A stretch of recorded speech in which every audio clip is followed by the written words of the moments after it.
नहीं, खूब धन है, खूब बेईमानी का एक अशांति, एक हाहाकार मचा रहेगा, वो फिर परिणाम में भी हाहाकार ही होगा। मरोगे तो बैंक बैलेंस तो यही रह जाएगा ना, चाहे जितने अरब जमा कर लो, परिवार, सुख सामग्री, मित्र, दोस्त सब यही रह जाएंगे। आपका कर्म आपको किसी भी योनि में शांति नहीं देने देगा। अगर राम राम हरि हरि राधा राधा कभी किसी का बुरा नहीं किया, धर्म से चल रहे हो, तो यहाँ भी शांति सुख और परलोक में भी शांति सुख। इसलिए भगवान का नाम सबको जपना चाहिए, दवा मान के जपो यार।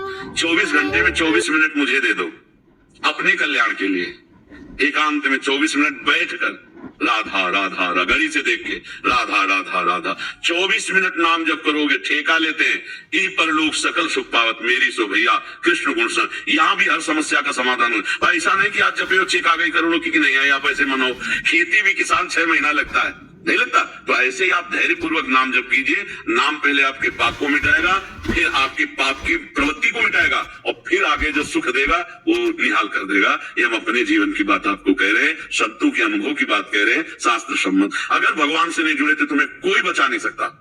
ऐसी ऐसी अशांतियां आए, ऐसे मेड़ है खेत की, वो वही है, जरा सा एक ने फावड़े से काट ली, ऐसे इतनी काटी होगी या इतनी काटी होगी, उसमें कितना गेहूं या वो कोई दाना पैदा हो जाएगा। 20 उधर के 20 इधर की लाठी चली, 4-5 उधर गंगे, 4-5 इधर मरे। खेत वही है, मेड़ वही है, नुकसान कुछ नहीं, मर गए 10। क्या है?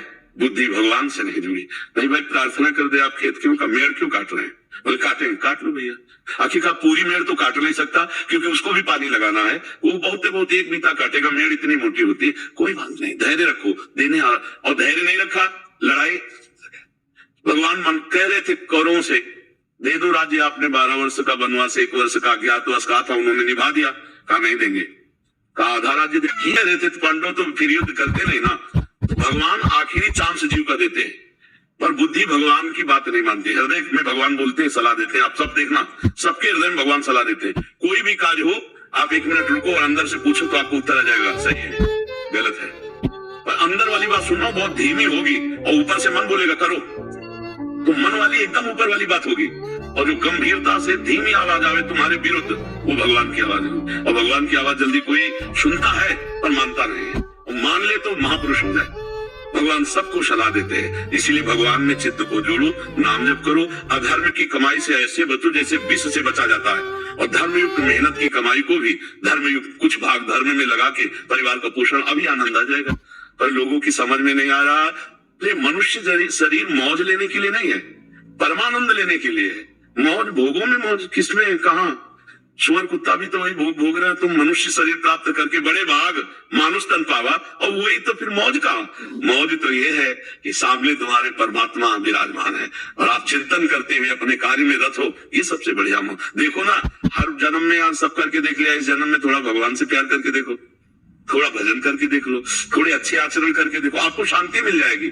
जो शांति रुपये में नहीं है, जो शांति ब्रह्मा पद में नहीं है, वो शांति भगवान के भजन में है। इसलिए खूब नाम जप करो, जो प्रिय लगे। शिखा जी मुंबई से। गुरुदेव आपके चरणों में कोटि कोटि प्रणाम।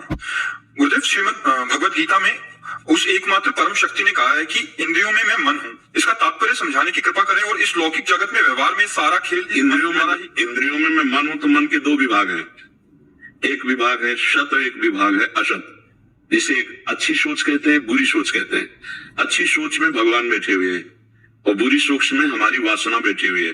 तो जब हमारी वासना बुरी सोच करती तो उसी मन से उत्तर आता है, एक गलत है, आता है ना, एक गलत है। और जब बुरा हो जाएगा तो एक जलन होती है उसी मन में। अगर वही मन जो बुरा कराने वाला था, फिर बाद में जलाता क्यों? बाद में जो जलाता है वो वाला जिसमें भगवान बैठे हुए हैं, इंद्रियाणाम मनोशास्त्री, उसमें भगवान जलाता है। यार बहुत गलत हो गया, आप कभी नहीं करूंगा। पर इंद्रिय संयम न होने के कारण संयोग बनते ही फिर पुनः होकर बैठता है, बार बार वो पतित होता है, बार बार अंदर का मन जो उसे कोसता है, जलाता है, फिर वो धीरे धीरे शांत होने लगता है। जो अच्छा मन है ना, वो सलाह देना बंद कर देता है। गलत मन की बाढ़ आ जाती है। जैसे बुद्धि में कुबुद्धि होती है, शुबुद्धि होती है। रावण जी को भी विष्णु जी कह रहे, भगवान का पार्षद है रावण, कोई दूसरा नहीं है, पर थोड़ी सी कुबुद्धि आ गई, पर स्त्री गमन की भावना प्रचंड हो गई, इसी के कारण उसको राक्षस कहा गया। नहीं तो उत्तम कुलपुलस्त करना थी। तो विभीषण जी कह रहे हैं कि सुमति कुमति सबके उर रहे, कह रहे तो उर कुमति बसी विपरीता, तुम्हारे ऊपर कुमति का प्रभाव छा गया है, तुम मान ही नहीं रहे हो। जहां सुमति तहां संपत्ति नाना और जहां कुमति तहां विपत्ति ना। घोर विपत्ति भोगना पड़ेगा, आपकी कुमति जागृत हो चुकी है। ऐसे सुमन और कुमन है। जो सुंदर मन है आज भी आपके हृदय में वो सब प्रेरणा करता है। गलत हो जाने पर वो जलन महसूस करता है, लेकिन ज्यादा गलत करते रहोगे तो जलन खत्म हो जाएगी, उपदेश खत्म हो जाएगा और आप नष्ट हो जाएंगे। तो मन के दो विभाग है, एक सत और एक असत। तो जो सत पक्ष है वो भगवान का है। अब हमको क्या करना, उसकी प्रेरणा से पूरे मन